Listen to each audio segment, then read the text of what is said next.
ఒక్క ఆంధ్ర రాష్ట్రంలోనే కాదు, భారతదేశంలోనే నెల్లూరుకి ఒక నమ్మకమైన ప్రేమకి, నిజాయితీ కలిగినటువంటి మనుషులకి ఇది ఒక నిలయంగా నెల్లూరుని అందరూ కూడా భావిస్తూ ఉంటారు.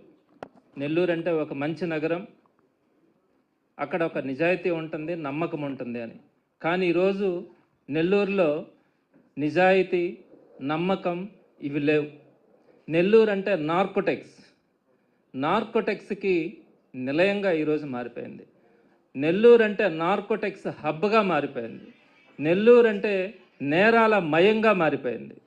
ఇటువంటి పరిస్థితిని ఈరోజు మనం చూస్తామని ఈరోజు కూడా కళ్ళ కూడా అనుకోలే. ఈరోజు నెల్లూరులో ఉన్నటువంటి పరిస్థితి, డ్రగ్స్ కానీ, రౌడీయిజం కానీ, జైళ్ళలో నుంచే క్రిమినల్స్ అంతా కూడా ఇక్కడ నేరాలని ఆర్గనైజ్ చేస్తున్నటువంటి ఈ డేంజరస్ ఎకో సిస్టమ్ని ఈరోజు మనం నెల్లూరు నగరంలో గమనిస్తూ వస్తూ ఉన్నాం. ఇది అందరూ అనుకుంటారేమో ఒక సాధారణమైనటువంటి లా అండ్ ఆర్డర్ ప్రాబ్లం ఈరోజు నెల్లూరులో ఉందని.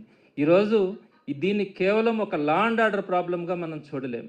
ఇది యువతకు సంబంధించి, యువత భవిష్యత్తుకు సంబంధించి, అలానే కుటుంబాల భద్రత గురించి కానీ, సమాజంలో ఉండే శాంతి భద్రతల గురించి కానీ జరుగుతున్నటువంటి దాడిగానే ఈరోజు మనము ఈ జరుగుతున్నటువంటి పరిణామాలన్నింటినీ కూడా చూడాల్సి వస్తుంది.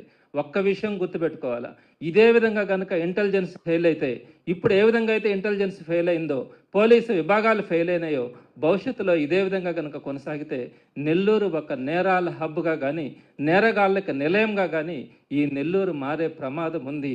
ఇది నేరాలకు సంబంధించి ఒక క్యాపిటల్గా కూడా ఉండే అవకాశం కూడా ఉందని ఈరోజు ప్రతి ఒక్కరు కూడా భావిస్తూ ఉన్నారు.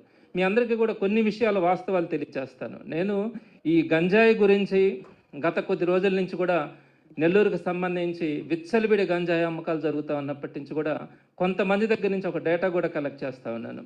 అసలు ఈ గంజాయి ఎక్కడి నుంచి వస్తూ ఉంది, ఎందుకు వస్తూ ఉంది, ఇటువంటివన్నీ కూడా విచారించడం కూడా జరిగింది. ఇక్కడ ఈ సందర్భంగా నేను గమనించినటువంటి కొన్ని వాస్తవాలను కూడా మీ ద్వారా నేను ప్రజలకు తెలియజేస్తాను. మొదటి నుంచి కూడా ఈ గంజాయి అనేది పాత రోజుల నుంచి కూడా, పూర్వీకుల దగ్గర నుంచి కూడా కొంతమంది అక్కడక్కడ గంజాయి వాడడం అనేది మొదటి నుంచి కూడా మనం గమనిస్తూ ఉండేవాళ్ళం.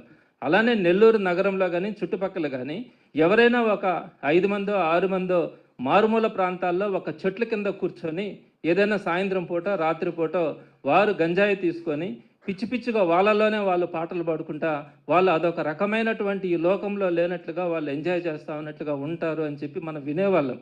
అక్కడక్కడ ఈ జరుగుతూ ఉన్నటువంటి ఆనవాళ్ళు కూడా మనం గమనించేవాళ్ళం. ఇదంతా కూడా 2024కు పూర్వం జరిగినటువంటి పరిస్థితి. 2024 తర్వాత ఈ కూటమి ప్రభుత్వం వచ్చిన తర్వాత ప్రధానంగా ఆంధ్ర రాష్ట్రంలో అనే దానికంటే కూడా నెల్లూరు నగరంలో ఈరోజు విచ్చలవిడి గంజాయితనం వచ్చింది. ఈ గంజాయి తాగిన వాళ్ళు కూడా ఎక్కడో ఒక మారుమూల ప్రాంతాల్లో కూర్చోవట్లా, వాళ్ళు ఏదో పిచ్చి పిచ్చి చూపులు, పిచ్చి పిచ్చిగా నవ్వుకోవడాలు కానీ ఇవన్నీ కూడా జరగట్లా. ఈరోజు కత్తులు పట్టుకొని నెల్లూరు నగరంలో విచ్చలవిడిగా 200-300 రూపాయలకు కూడా హత్యలు చేస్తూ ఉన్నటువంటి పరిస్థితి. ఏ విధంగా కూడా వాళ్ళు చిన్న చిన్న వస్తువులకు కూడా పీకలు కోసేటువంటి పరిస్థితిని మనం ఈరోజు నెల్లూరు నగరంలో చూస్తూ ఉన్నాం. ఇందులో భాగంగా ఆ ప్రాంతాల్లో ఉన్నటువంటి ఎక్కడైతే వైజాగ్ కానీ ఆ చుట్టుపక్కల ప్రాంతాల్లో ఉన్నటువంటి ఈ వైజాగ్ డ్రగ్స్కి సంబంధించి, ఈ గంజాయికి సంబంధించినటువంటి క్రిమినల్స్ ఎవరైతే ఉండారో వారందరినీ కూడా అక్కడ జైలులో నుంచి వారందరినీ కూడా నెల్లూరు జైలుకి ట్రాన్స్ఫర్ చేయడం జరిగింది.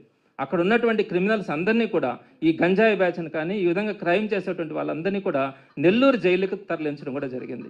ఇక్కడ నెల్లూరు జైలుకు వాళ్ళు వచ్చిన తర్వాత ఇక్కడ స్థానికంగా ఉన్నటువంటి ఎవరైతే చిన్న చిన్న దొంగతనాలు చేసో, చిన్న చిన్న దోపిడీలు చేసో, ఇక్కడ జైలు పాలైనటువంటి కొంతమంది అమాయకమైనటువంటి పేదలైనటువంటి నేరస్తులు ఎవరు ఉన్నారో వారందరితో కూడా ఈ వైజాగ్ నుంచి ఆ పరిసర ప్రాంతాల నుంచి వచ్చినటువంటి గంజాయి బ్యాచ్ వీళ్ళతో ఫ్రెండ్షిప్ చేసి వీళ్ళని పావులుగా వాడుకొని మేము అక్కడి నుంచి గంజాయిని మీకు పంపిస్తాము, మీరు నెల్లూరులో ఒక చైన్ సిస్టంలో ఈ గంజాయి అమ్మకాన్ని మీరు చేయాల్సి వస్తుందని చెప్పి ఒక ఫ్రెండ్షిప్ చేసుకొని వీరందరినీ కూడా జైలులో నుంచి బయట వస్తా ఉన్న తర్వాత వీరందరినీ కూడా ఉపయోగించుకొని ఆ వైజాగ్ నుంచి వచ్చినటువంటి ఏదైతే గంజాయి బ్యాచ్ ఉందో వీరందరి ద్వారా ఈరోజు నెల్లూరులో విచ్చలవిడిగా గంజాయి అమ్మకాన్ని ప్రారంభిస్తూ ఉన్నారు. ఒకప్పుడు లేదు, 2024కు ముందు అక్కడక్కడ ఎక్కడో ఒక దగ్గర ఈ గంజాయి అమ్మకాలు ఉన్నాయి. కానీ ఈ పరిస్థితులు వచ్చిన తర్వాత ఎక్కడైతే ఈ జోనల్ ఇంటర్చేంజ్ చేంజెస్ జరిగి ఖైదీలందరినీ కూడా, బయట ఉన్నటువంటి ఖైదీలందరినీ కూడా ఎక్కడైతే క్రైమ్ ఎక్కువ చేసినారో వారందరినీ కూడా నెల్లూరు జైలుకి తరలించినారో అక్కడ ఉన్నటువంటి ఖైదీలు మన ఖైదీలని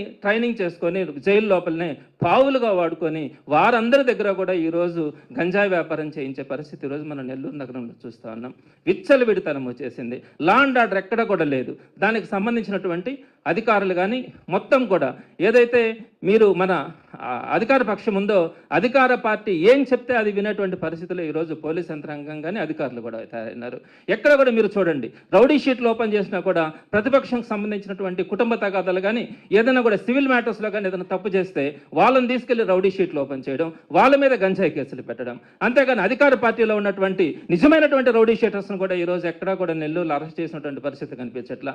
ఎక్కడైనా కూడా అధికార పార్టీకి సంబంధించినటువంటి వాళ్ళు కానీ అటువంటి వాళ్ళు కనుక డ్రగ్స్ కానీ గంజాయి కానీ ఎక్కడైనా కూడా అమ్ముతా ఉంటే కూడా వాళ్ళ జోలికి కూడా పోయినటువంటి పరిస్థితిని ఈరోజు మనం చూస్తూ ఉన్నాం.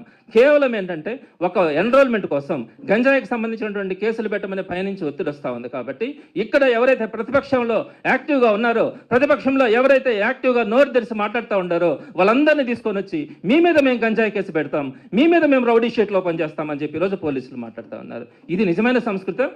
లెక్కలేనితనం వచ్చేసింది. ఎక్కడైనా కూడా గంజాయి కేసులు ఎందుకు పెడతా ఉన్నారు? కేవలం ప్రతిపక్షం మీద మాత్రమే. ఎక్కడైనా కూడా రౌడీ షీట్లు ఎక్కడ ఓపెన్ చేస్తూ ఉన్నారు? కేవలం ప్రతిపక్షం మీద మాత్రమే. అధికార పార్టీలో ఉంటే మాత్రం వాళ్ళ రౌడీజం చేసుకోవచ్చు, రౌడీ షీట్లుగా ఉండొచ్చు, గంజాయి అమ్ముకోవచ్చు, ఎన్ని నేరాలైనా చేయొచ్చు. కానీ ఎక్కడా కూడా వాళ్ళ మీద కన్నెత్తి చూసే పరిస్థితి కూడా కనిపించట్లా, నోరు తెరిచి మాట్లాడే పరిస్థితి కూడా ఈరోజు పోలీసుల్లో కానీ అధికారులు కనిపించట్లా.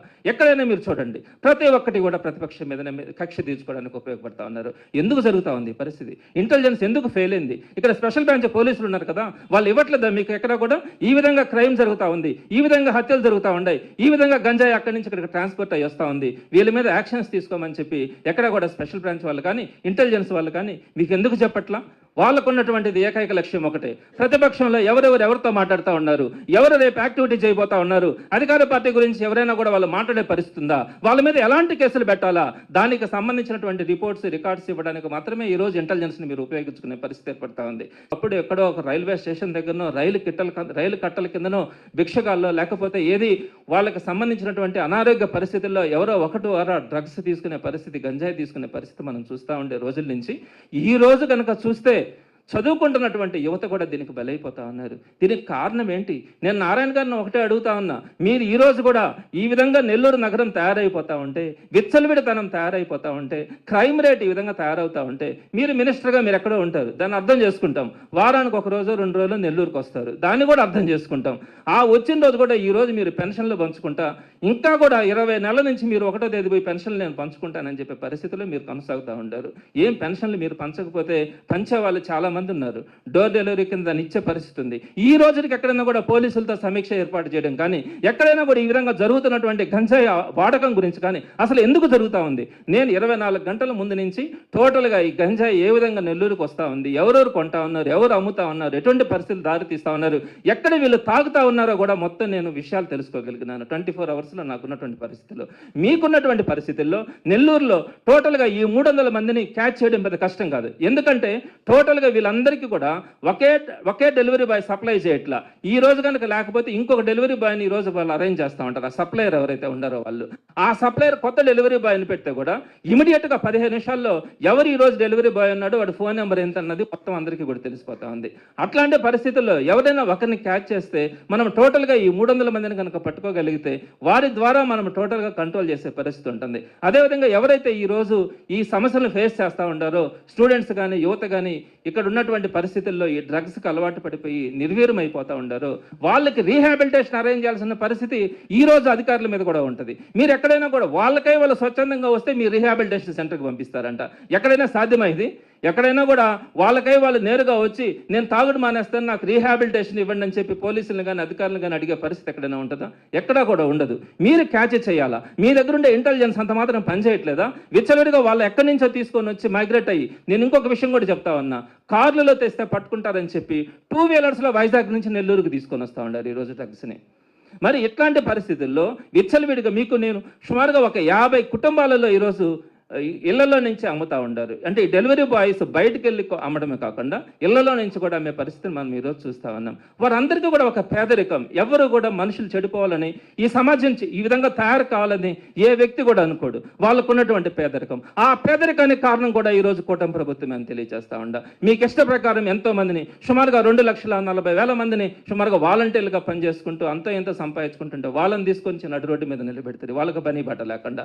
డ్వాక్రా మహిళలకు సంబంధించి ఈరోజు ₹1 ఆదాయం లేకుండా మహిళలందరినీ కూడా మీరు ఈరోజు రోడ్డు మీద నిలబెట్టేటువంటి పరిస్థితి. అదేవిధంగా ప్రభుత్వ మద్యం దుకాణాలు ఉంటే వాటిని ఎత్తేసినటువంటి పరిస్థితి. ఈ విధంగా మీకు విచ్చలవిడిగా ఎక్కడ పడితే అక్కడ మీకు నచ్చిన వాళ్ళకి మాత్రమే ఉద్యోగాల్లో ఉంచుకొని నచ్చని వాళ్ళని వేల మందిని మీరు రోడ్డు మీదకి పంపించేస్తా ఉన్నారు. సంక్షేమ పథకాల ద్వారా ఈరోజు పేదవాళ్ళని ఆదుకునే పరిస్థితి కూడా లేదు.